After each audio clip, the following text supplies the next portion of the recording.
Hey, I'm Kat, and welcome to Newport Mesa Church Online. Before we get started, we just want to take a moment to describe what you're going to experience today. Not only will you hear some awesome worship and a hopeful message from one of our pastors, but on the bottom right of your screen, you'll see a live chat, and we'd love for you to send some likes, as well as share how this experience is impacting you.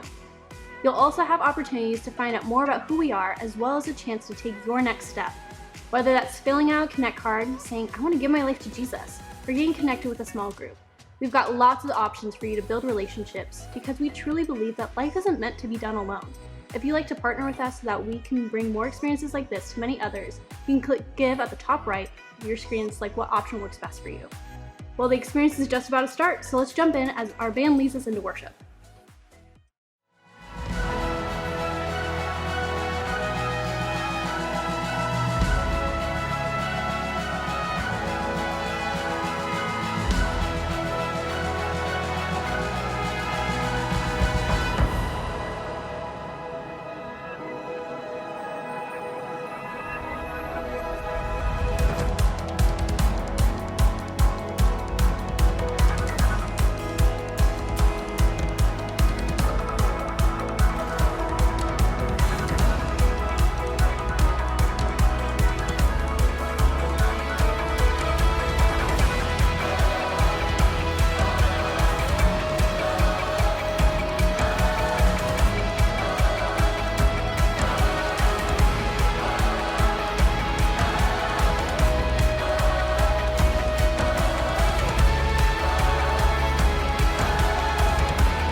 Hey, my name is Pete. Welcome to Newport Mesa Online. We're so glad that you're joining us for our worship experience today. Why don't you gather with us and let's worship together. Come on.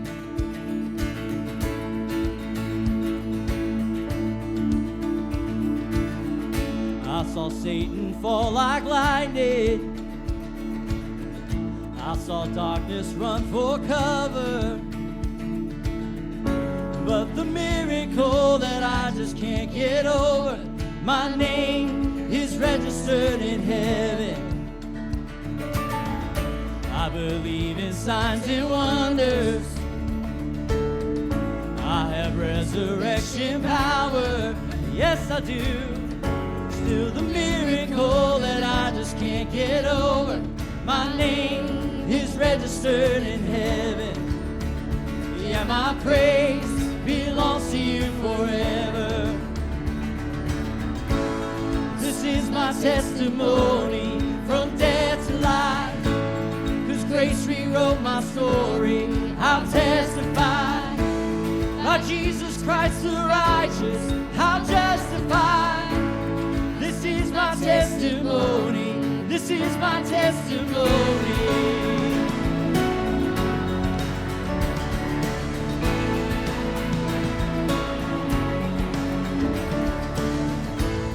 Together, sons and daughters, bought with blood and washed in water.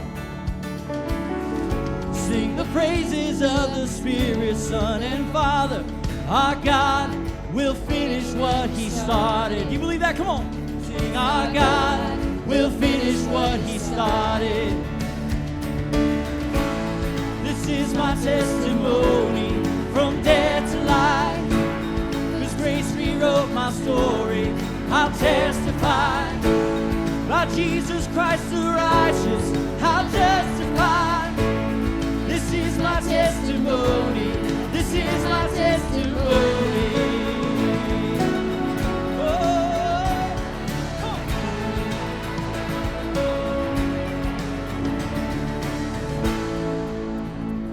come on, let's declare this together. If I'm not dead and you're not done, greater things are still to come. Oh, I believe. If I'm not dead and you're not done, greater things are still to come. Oh, I believe. If I'm not dead and you're not done, greater things are still to come. Oh, I believe.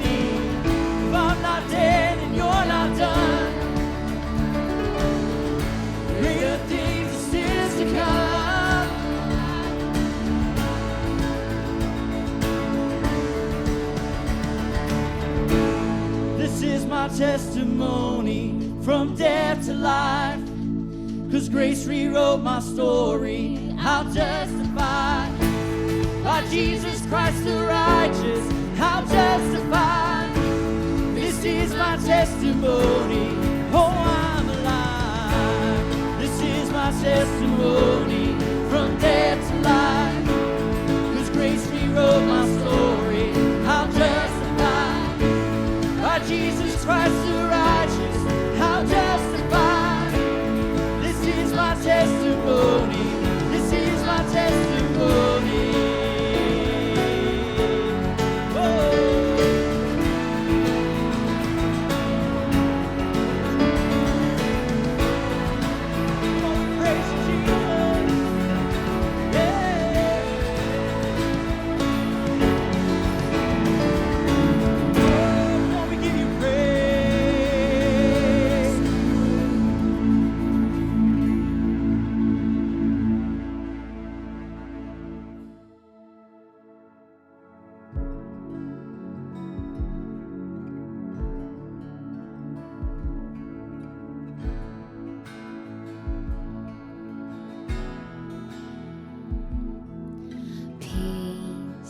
Bring it all to peace.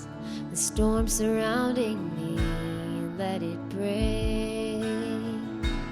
At your name still, call the sea to still, the rage in me to still every way.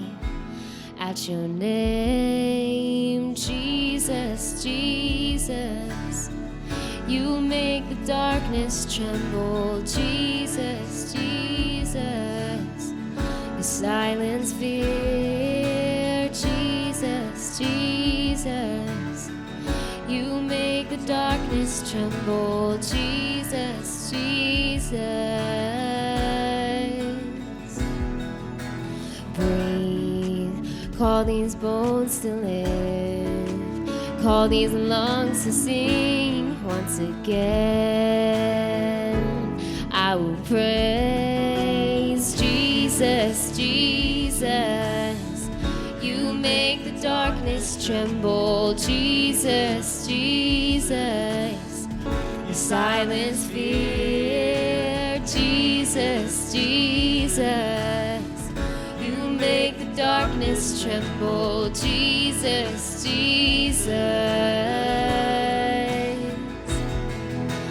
Jesus, Jesus, you make the darkness tremble. Jesus, Jesus, you silence fear. Jesus, Jesus, you make the darkness tremble. Jesus, Jesus.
Together, sing it.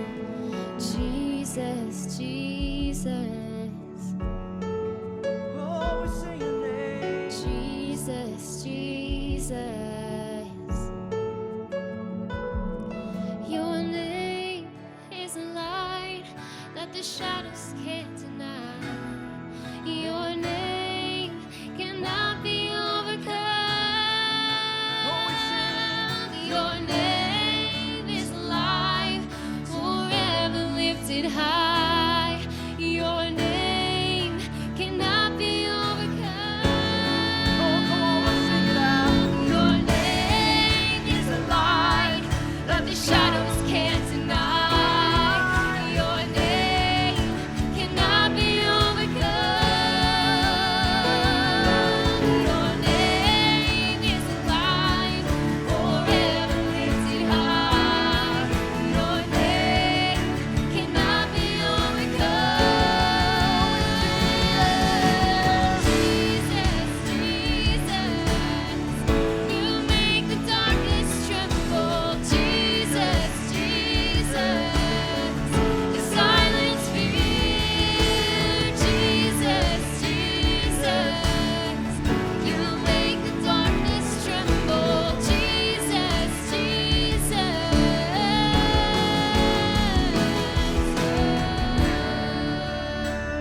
gracious to you. The Lord turn his face toward you and give you peace.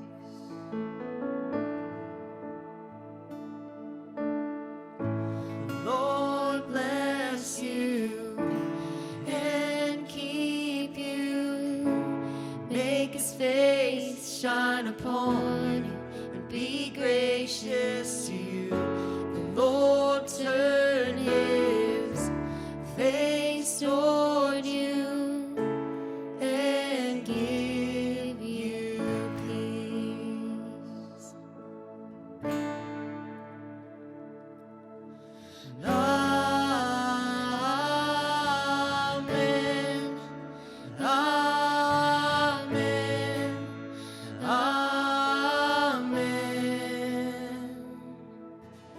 Amen.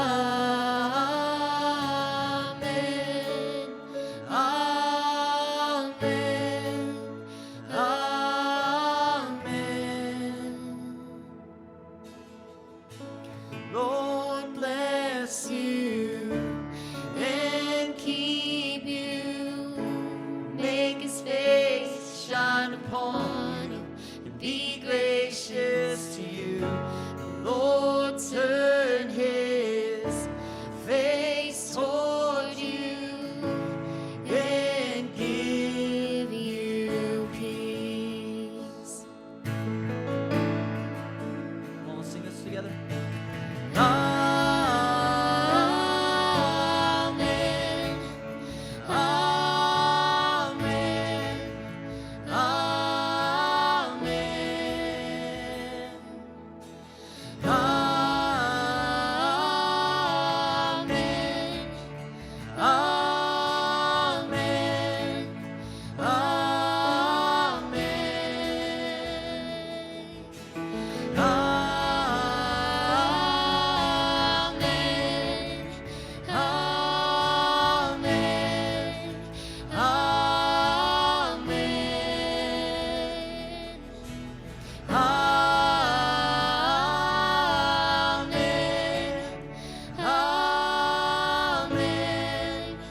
Amen.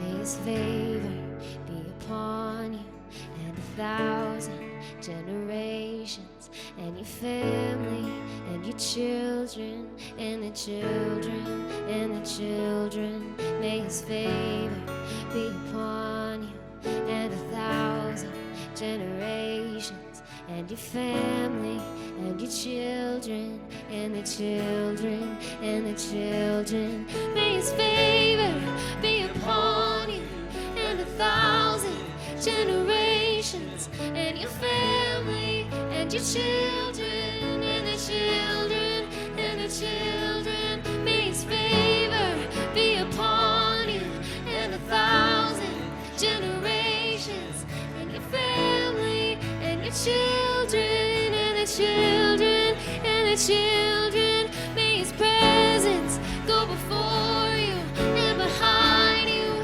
and beside you, all around you and within you. He is with you, he is with you, in your coming, in the evening, in your coming, and your going, in your weeping and rejoicing. He is for you, he is for you, he is for you, he is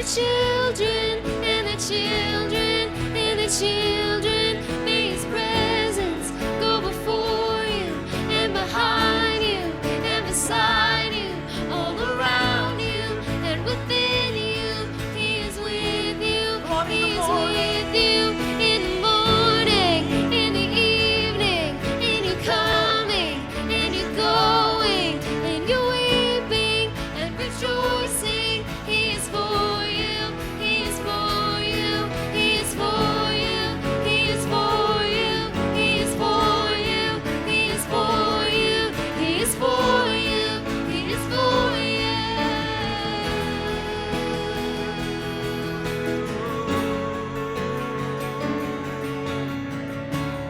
Oh, He is for you.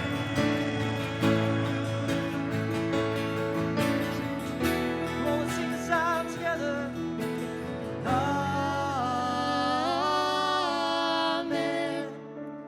Amen. Amen. Come on, would you stretch your hands with me? Let's sing it. Amen.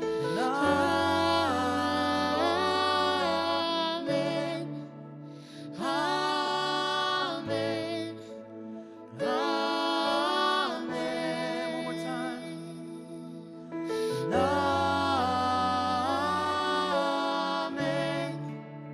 Amen.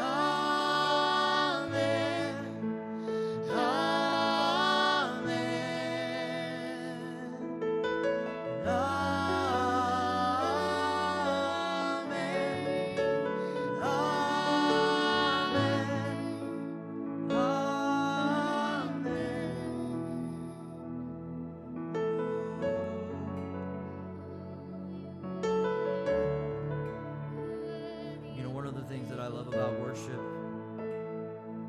is that it says in His Word that when two or three are gathered, when two or three come together, He is here in the midst of us. He's here at this very moment. His presence is right here where you're at as you're watching this, as you're worshiping with us. Can I encourage you today that the Lord God loves you, that He cares about you, and no matter what you may be going through, no matter what you may be experiencing, can I assure you that the Lord's presence is with you, that His favor will go before you, that it will go behind you, beside you, all around you, that no matter what may come, you can stand with full assurance and faith and trust to know that your God is with you. God, you are with us today, and we want to worship you by lifting up our voice. We want to worship you by extending our faith. And so, God, we ask right now at this very moment that you would meet the needs of those who are watching, who are joining us today. That, God, they would sense your presence. And that ultimately, Lord, we would be drawn closer to you, to know you, to spend time with you. God, that is my heart. That's my cry. That Jesus, you would be the number one thing in my life. That no matter what may happen, I can fix my eyes on you because you care for me. So Jesus, we want to honor you with our worship. We want to honor you with our giving. So Lord, have your way in this place. Speak to us today as we get ready to go into your word. We love you, Jesus. It's in your precious name we pray. Amen. Amen. Thank you guys for worshiping with us today. Hey, Newport Mesa Church, this is Rick Francis, one of the leaders here. Hey, I just want to take a moment to talk to you about giving. You know, it's so critical that we continue to be faithful to the Lord. After all, everything we have is a gift from Him. When we give, we help generate ministry around our communities, in the region, and around the world. So with that, thank you so much for your faithfulness. Let me pray for our offering today. Heavenly Father, thank you so much for all that you have imparted to us, all that you have entrusted to us to further your kingdom. We ask that you would bless the resources of our church and cause them to multiply and go the distance in our community and around the world. In Jesus' name, amen.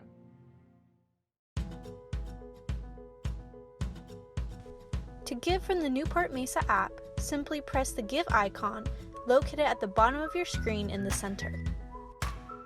press Give Online and wait for the window to open. Click Continue, and it will open up to a new window. And then choose which fund you would like it to go to. Type in your amount and fill out the rest of the information before clicking the Submit button.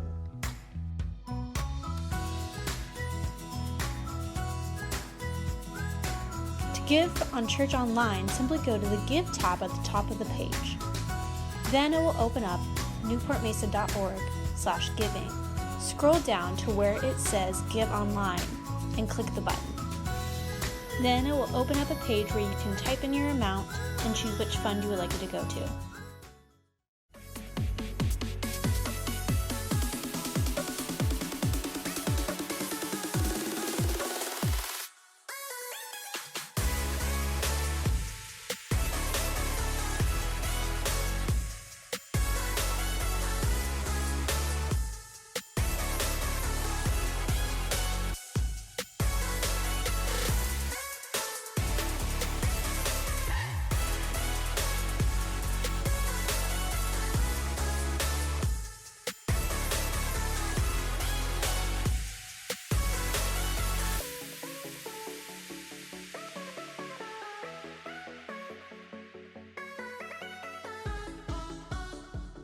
Welcome to our online experience. My name is Jordan. I want to say a special welcome to anyone tuning in outside of Southern California.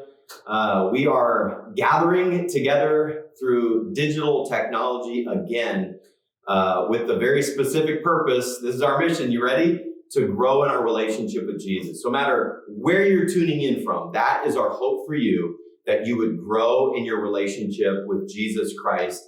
And in fact, to just help you process the conversation that we're having today, whether you're listening on Sunday morning or Sunday evening, or you're watching a rebroadcast or tuning in later, we've got a couple questions that we're going to post at the end of this message. And you can process those with your family, with a small group over Zoom, whatever.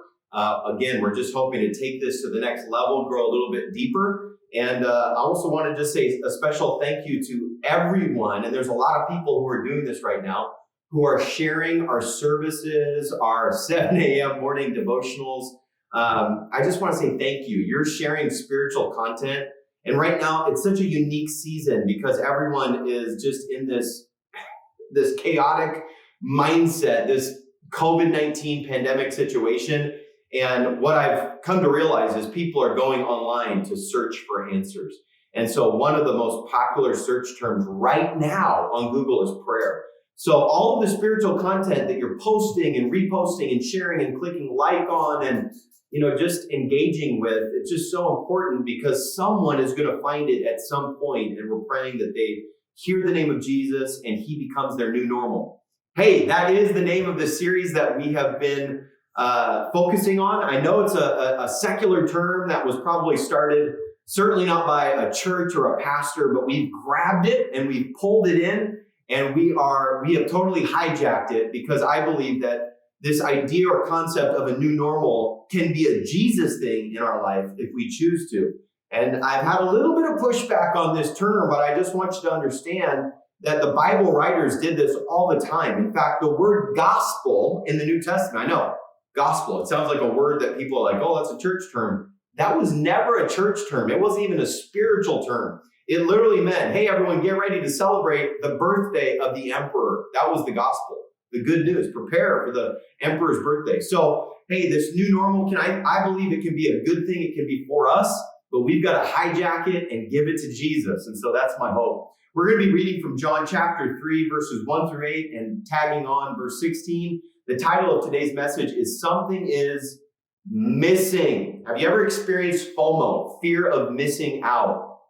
Not everyone understands what that means, but I think in a season where we are going to our social media platforms a whole lot more, we're checking Instagram, we're on Facebook, we're listening to podcasts, we're just more tuned in. In fact, we're probably so tuned in that we're getting sick of being tuned in, which is another conversation. We're also discovering all of the things that we would like in our lives but don't currently have. And this idea or concept of fear of missing out is another term that's out there that I wish we could hijack and create a spiritual fear of missing out, because I think that actually Jesus used spiritual fear of missing out with people. We're going to actually look at a character today by the name of Nicodemus, who had prepared his whole life for the Messiah, and he had a fear of missing out. And so he contacts Jesus' people. He said, hey, meet me at night so that I can have a conversation with this guy, because I don't want to miss out. And he has a conversation with him. We're going to look at that conversation today. But I would just love it if we created a spiritual fear of missing out online, and we inundated our tech platforms and our social media platforms in intentionality by leaving breadcrumbs for people searching for the truth, searching for answers during this time. So if you haven't done it yet, share this service. Share a Devo at 7 a.m. every day. Tune in on Facebook, and we're bringing some spiritual content. We're believing and trying to point people to Jesus during this unique time. Here we go. John 3, verse 1. We're going to start with verse 1. It says this: Now there was a man of the Pharisees named Nicodemus, a ruler of the Jews. This man came to Jesus by night and said to him, now again, he's coming at night because he doesn't want to create a controversy. Rabbi, we know that you are a teacher come from God, for no one can do these signs that you do unless God is with him. Jesus answered him, truly, truly, I say to you, unless one is born again, he cannot see the kingdom of God. Nicodemus said to him, how can a man be born when he is old? What a great question. I'd be right there with Nicodemus trying to figure out, what in the world is this Jesus guy talking about? It's just a crazy conversation. I wish I was there with him. How can a man be born when he is old? Can he enter a second time into his mother's womb and be born? So he takes Jesus literally. And Jesus is speaking spiritually here. We're going to dive into this in a second. Jesus answered, truly, truly, I say to you, unless one is born of water and the Spirit, he cannot enter the kingdom of God. That which is born of flesh is flesh. We all know what it looks like to watch a baby born. If you've never seen it, it's one of these moments where you feel connected to God, because it's something that everybody in every culture across the world can experience, and it's a miraculous moment. But Jesus says here, that which is born of flesh is flesh, and that which is born of the Spirit is spirit. Do not marvel that I said to you, you must be born again. The wind blows where it wishes, and you hear its sound, but you do not know where it comes from or where it goes. There's more to this world than just what we can see, right? That's what Jesus is saying. So it is with everyone who is born of the Spirit. I want to skip down to verse 16. In the context of his conversation with Nicodemus, Jesus says probably the most famous of all verses, John 3:16. We've memorized this. If you've never memorized it, you've probably seen it under someone's, in the black, the football players, they put it underneath their eyes. He says this: for God so loved the world that he gave his only son, that whoever believes in him should not perish, but have eternal life. God is not interested in this new normal to condemn you. He wants to save you, but you must be born again. Let's investigate this conversation that Jesus has with Nicodemus. I want to pray for you real quick. Lord, we just know that you are doing something new. I don't care who coined the term, the new normal. God, you're doing something new, because you do something new every single day. Every time someone calls out to you and you take their heart, you purify their heart, you regenerate it, you bring them back to you. And as they're learning and growing, you're doing something new. And we want to look to you in this season of new. All of these new normals, we want a Jesus new normal in our life. Lord, help us to learn from Nicodemus in this moment. In Jesus' name I pray. Amen. I got to be honest. I feel like sometimes I need to confess some things as your pastor. I'm about to tell you something I am not proud of. How many of you know it's important to be genuine and authentic even when you're not proud of what you're about to confess? So I, like you, like many people at the start of this journey, started to, get caught up on my Netflix and my Hulu and YouTube and all that stuff. And I started reading about this insane documentary called The Tiger King. I know some of you're already judging me, and I totally understand. I started watching The Tiger King because I thought, it's harmless. Friends, I got to tell you, I was like so shocked by the content of this thing. I couldn't even be entertained by it because it was so bad. Like I felt like I had to take a shower every time I watched an episode of The Tiger King, because it was just like, wow, this is in my country. This is where I live. And I couldn't even finish watching it. And it was at the end of that series that I thought, you know what? I just feel like this season can be a good season. It can be a season where I'm growing with God, where I'm growing in my relationship with Jesus, or it can be a Tiger King season. And friends, I don't want you to have a Tiger King season. I want you to have a better season, a season of Jesus. And I still think it's not too late. You can experience this. So I want to just give you one quick tip, because this is really what birthed this message. I thought about a conversation that I had with a good friend of mine, actually a coach over at Vanguard University who's in my small group, Johnny. Johnny, I was so grateful for you because we had coffee a couple months ago, and he suggested, Jordan, you've got to download this app. It's called The Chosen. So you know what? Fear of missing out. I thought, you know what? I'll download the app. I'll check it out. But I forgot about it until after I couldn't watch Tiger King any longer. And I thought, you know what? I have an app on my phone called The Chosen. You know what? I got the time. I got the evenings. Why don't I just watch The Chosen? So I started watching it. And this experience for me has literally, it's been like a reawakening of my faith. I'm not just saying that. It has been that powerful. It's artistic. It's beautiful. It's culturally, it looks like the geography and topography of Israel, and yet it's bringing out the culture, and it's helping me see Jesus in a new way. I'm looking at Jesus through Matthew's eyes, the tax collector, through Peter's eyes, the fisherman, and through Mary Magdalene's eyes, the woman who was tormented. And I'm looking at Jesus now through the lens of Nicodemus. And listen, this is something that you can do right now. Go download The Chosen, the app. If you don't have a phone that can do the app, you can go to YouTube and watch it. I'm telling you, it is an amazing series that will just give you a fresh vision for Jesus. But along the journey of The Chosen, I started watching The Chosen, and I started watching the background of Nicodemus. And they take some, liberties, of course, some artistic liberties when they present him. But I couldn't help but be grabbed by the tension that Nicodemus feels. He's grown up his whole life, a religious man, a Pharisee, a leader in the Sanhedrin. He's on the hunt for the Messiah. But Nicodemus is missing something. There's a hole in his heart. I mean, he's got Judaism, he's got religion, he's got power, he's got wealth, he's got relationships, and he's got tradition, and he's holding on to all of these things. Or should I say, they're holding on to him, and they're holding him back. And he's not quite ready to embrace Jesus. Now, the truth is, we ultimately do not know what Nicodemus decides in regards to Jesus. We have the story of John chapter 3.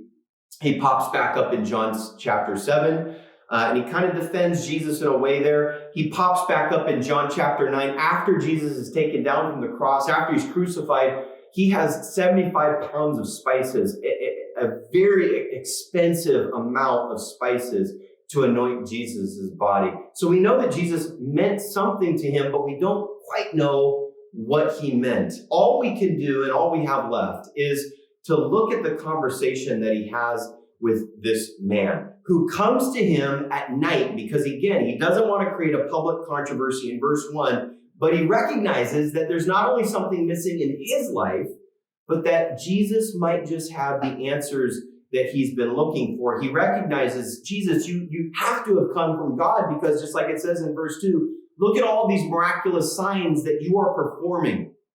And it got me thinking about the season that we're in.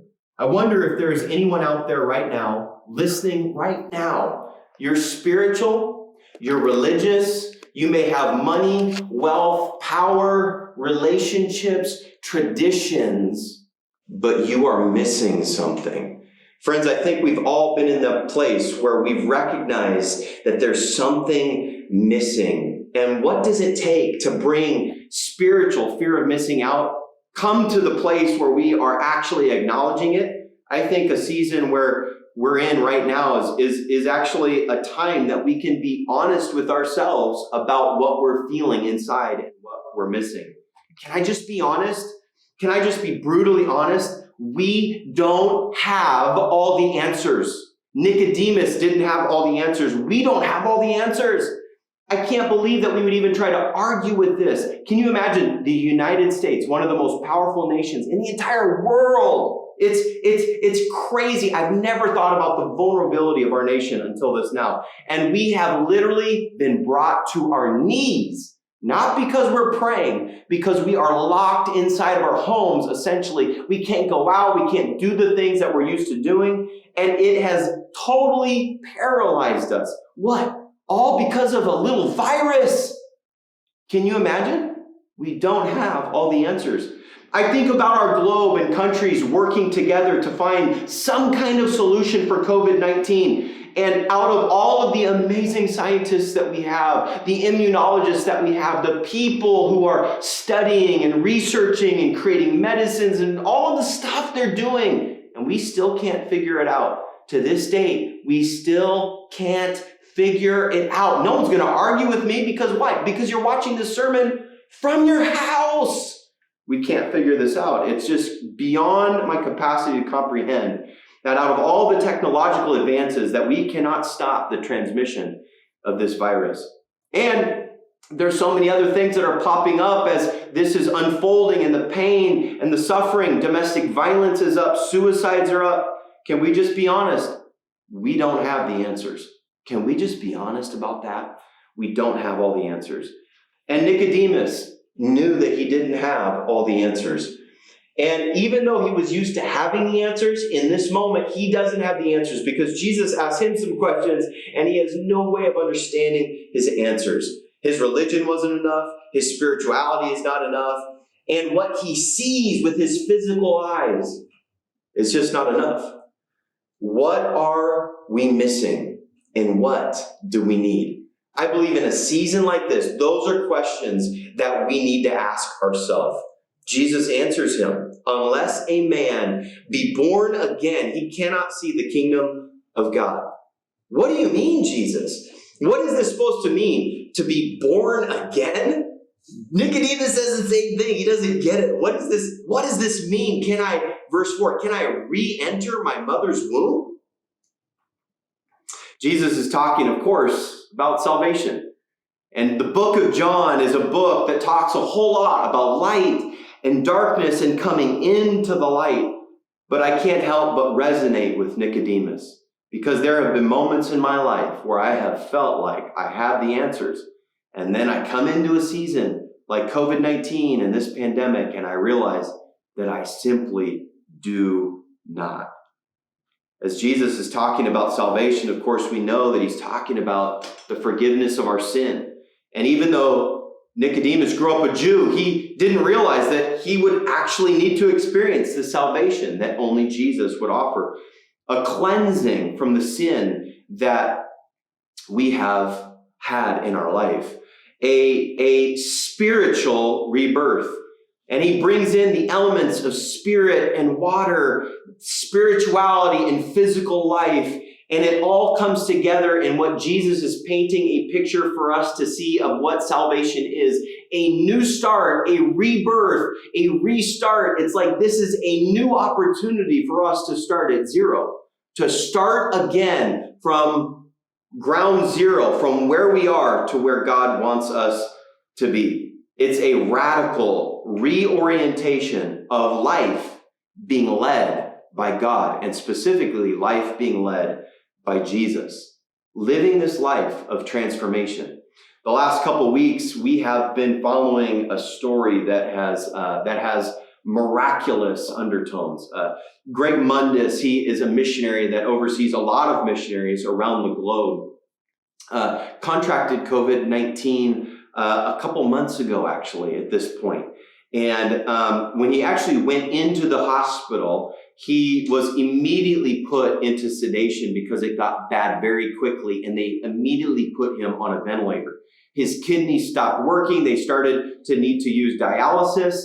And it was a very intense time. For the last 6-7 weeks, it's been very touch and go. No one has known whether or not Greg Mundis would make it. We have been praying for him, our church, and thousands of churches, maybe thousands and thousands and tens and thousands of people have been praying for Greg. And it has been a miraculous journey of seeing Greg being sustained by God. And little by little, even after he was moved up to St. Louis and moved back to Springfield, he eventually tested negative for COVID-19. Eventually, they brought him off the ventilator and off deep sedation. And just this last week, I saw that he was sipping and eating breakfast. It has been an insane thing. But I want you to understand, Greg has woken up to a different reality than the one that he went to sleep under. This was weeks, even a month and a half ago, and Greg is now waking up to a different world, to a different body, to a beard. I mean, he's got a beard. He didn't have a beard before. And he's having to relearn things like how to swallow, how to take a bite. He's got, sores on his back, and there's things that he's struggling with and dealing with now that he didn't have before. And he's relearning how to do these simple, basic things. And I can't think of a better metaphor than the metaphor that Jesus gives of spiritual rebirth. It's a restart. It is something that God does in us spiritually, and it starts a journey of growing and developing and following Jesus. Even learning how to do simple things like manage our money is different when you follow Jesus. When you think about how to manage my future, it's different when you're following Jesus. And this is what salvation is. This is what discipleship is, or following after Jesus. And God saves through Jesus. Otherwise, Jesus would not be comparing himself to the serpent on the end of the stick. And he talks about this story in this conversation. I didn't read that part, but if you could continue, he references it, where the Israelites all got sick with the plague, and they looked to the serpent on the top of this pole, and they were instantly healed. And it was because of the faith in their heart about what God would do and their actions to respond. And Jesus says, this is what's going to happen with me. I'm going to be lifted up, and my death on the cross will bring salvation to my people and to all people who look to me. And this is what Jesus says, Nicodemus, if you'll look to me, I'll forgive you of your sins. If you look to me, I'll give you a new heart. If you look to me, I will give you the fresh start. I will give you a spiritual rebirth. This is something only God can do. And even when we're water baptized, it's only a spiritual reflection of what God has already done in our hearts. If you'll look to me, Jesus says. Wherever you're tuning in from, I'm really feeling this and sensing this from the Spirit for you. Jesus is standing at the door of your heart, and he's saying, if you'll look to me, if you'll look to me, I will make all things new, and I'm going to start with you. This new normal can be a Jesus normal for your life if you'll look to him. One of the things that I learned in reading the book of John is there's this light and darkness metaphor. And salvation is essentially when God, who is the ultimate light, brings his light into our lives. And then we are carriers of his light. And you've got this light and darkness metaphor, and especially in the book of John. In fact, even as you continue to read in his interaction, his conversation with Nicodemus, Jesus says that not everyone will appreciate the light. I want you to understand that when you look to Jesus, when you believe, when you call out on him, and when God brings your home salvation, there will be some objections. And maybe some of those objections are in your heart this morning as you're thinking about, what is it going to cost me to call out to Jesus, for Jesus to do a work in my life, for Jesus to bring the light of his truth into my life? What is that going to look like? And friends, I want you to know that there are some things that you need to consider. There are some things that you need to consider. There may be some traditions and some cultural things that you grew up with that just don't help you experience more of God and more of Jesus. Instead of helping you experience more of Jesus, they're holding you back. And there may be some things that you let go of. You could have grown up in the church and had relationship with the church, but you didn't have relationship with Jesus. Friends, I want you to understand, it's not the church that saves you. It's looking on Jesus on the cross that saves you. Being with the church is our opportunity to be encouraged and to serve others, but the church doesn't save you. It's Jesus. You may wonder, well, what does it matter if I come to Jesus right now during the middle of all of this chaos? Isn't that inauthentic or not genuine? I want to just encourage you. Nicodemus comes to him in the middle of the night. Jesus was willing to meet with him. Jesus is willing to meet with you at any point. If one of my kids came up to me and said, Dad, I'm hurting, I need help, do you think that I would be less inclined because they're hurting to help them? No, in fact, I'm more inclined. I think this COVID-19, if this has really brought up some spiritual questions in you, this is the moment to call out to Jesus. You don't have to worry about whether or not you're genuine or authentic. If you're really hurting and in pain and you have real questions, call out to Jesus. You might be wondering about some relationships that you might need to give up.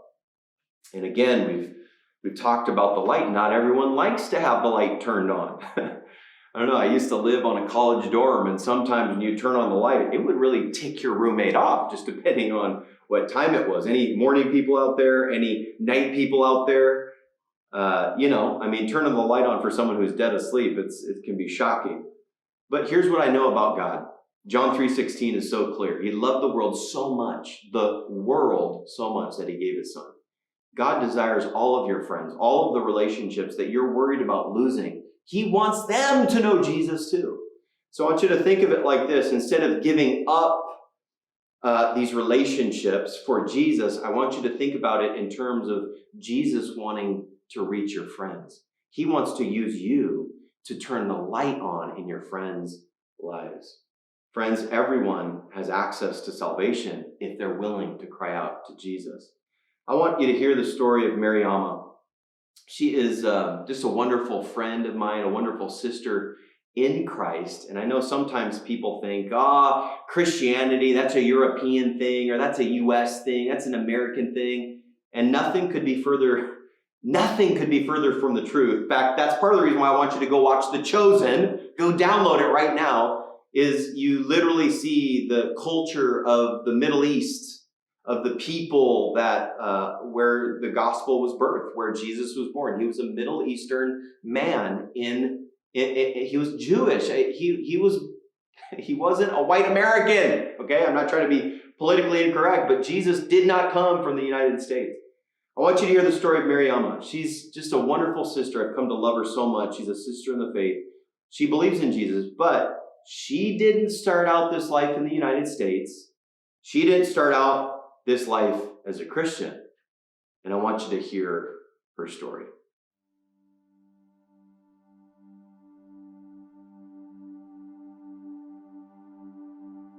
Hi, my name is Mariama, and this is my story. I grew up in a different religion, actually Islam, and with an Islamic family, and everything that we have ever known, whether it's a religion or politics or social, was always surrounded in the religion of Islam. And the religion of Islam told us just to do. So we did the rituals, but there was no connection, there was no relationship, there was no assurance, there was no love, and none of that exists as I was growing up in that religion. And then one day, as I was, I always saw God in everything that I have experienced, especially nature. And I used to wonder, who is this God that is in this world that created and that we're worshiping, but who is He? And my biggest question in life was, can He be known? Or who am I in Him? And those questions Islam did not answer for me. So I went to a life of just, in the world. A lot of stuff has happened in my life, a lot of pain, a lot of heartache and grief.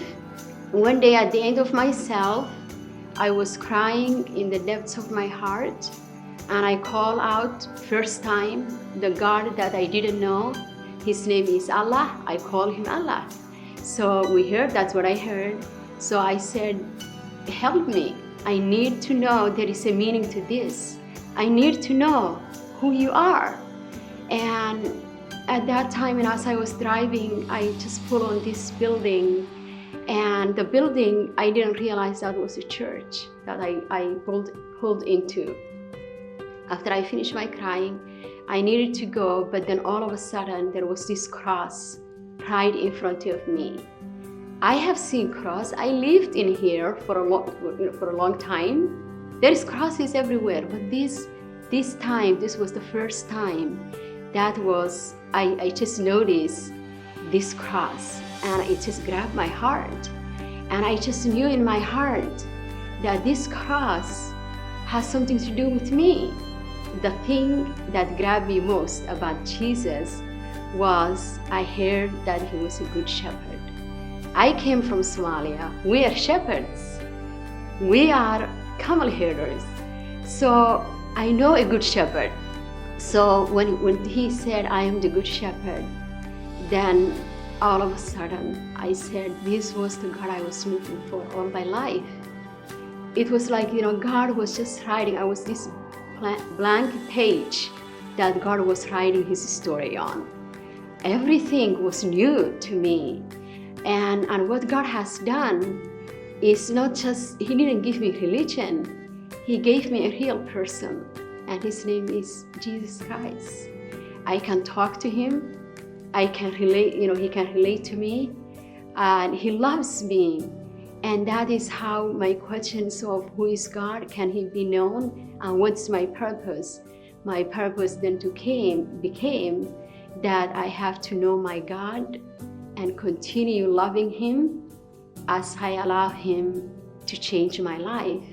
I came to him to run away from judgment, to that when I die that I'll be able to be safe. But he said, Mariama, I get so much more for you.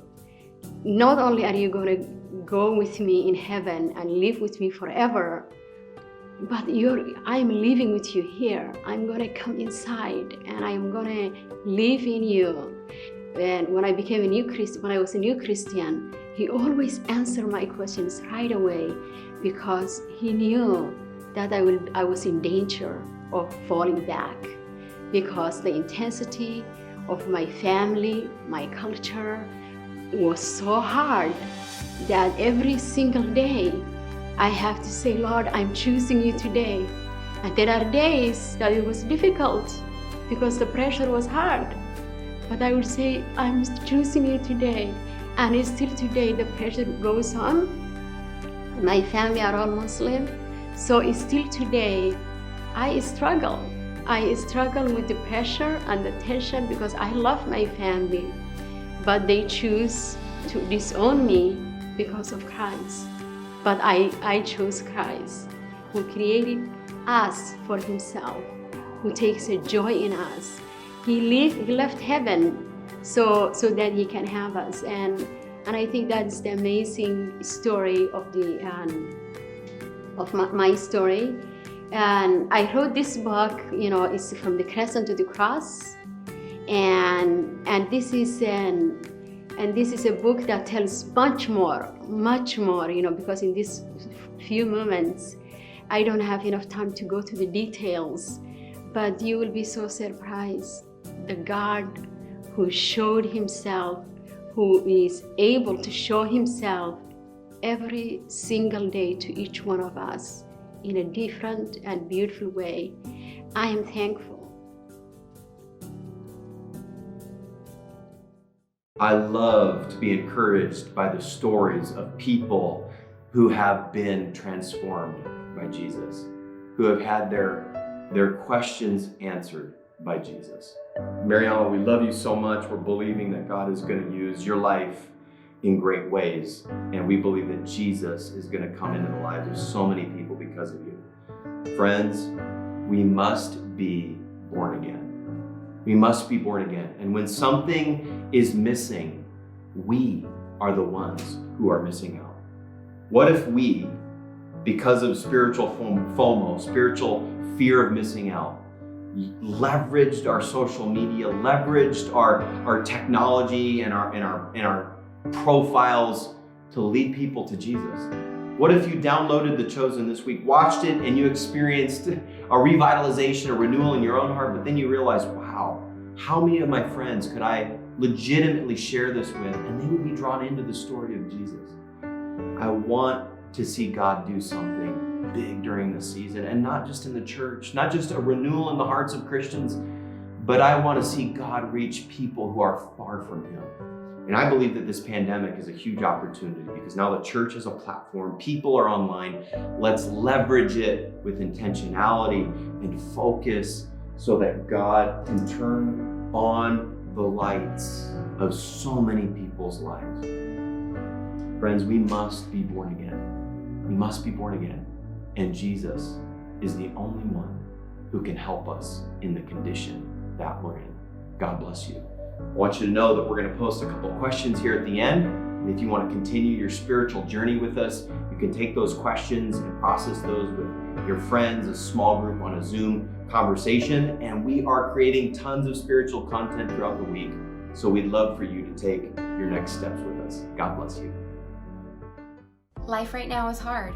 It's scary. It's isolating. Our friends. Our families. Our neighbors are in need.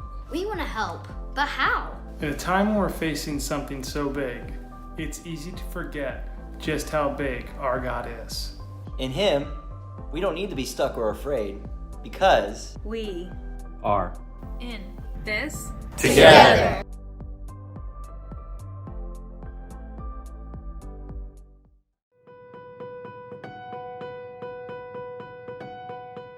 We want to thank you for joining us today.